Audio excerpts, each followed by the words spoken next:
Абонирахте ли се за Народен спорт? Ако не сте, не се колебайте. Не се колебайте. Направете го. Заедно сме по-силни. Народен спорт.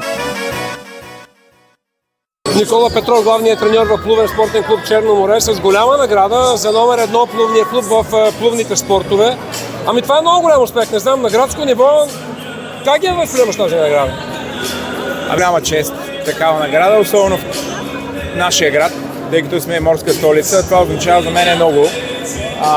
И това, че 10 пъти подред звучи още по-силно и сме много щастливи и много горди. Това ще се постараем да продължаваме така по възможност. Какво означава за толкова поредни години да сте номер 1 в България? Как се постига това нещо? Това означава супер много труд, много лишения жертви, огромно желание, голяма борба и много емоции. Тея замина, една от флагманите на клуба. Ще се появява ли друга Тея? Има ли вече? Виждаш ли такава?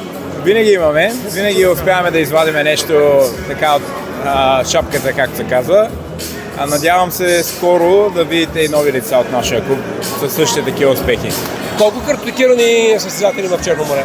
Ами тази година мисля, че са около 130. Леле! А колко треньори работите с тях? В момента сме 5 човека, но ще стават и повече. Голямата цел за до година каква е?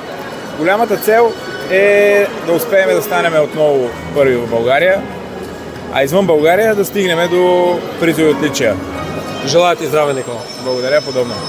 Народен спорт ви пожелава весели коледни празници, успешна и щастлива 2026 година.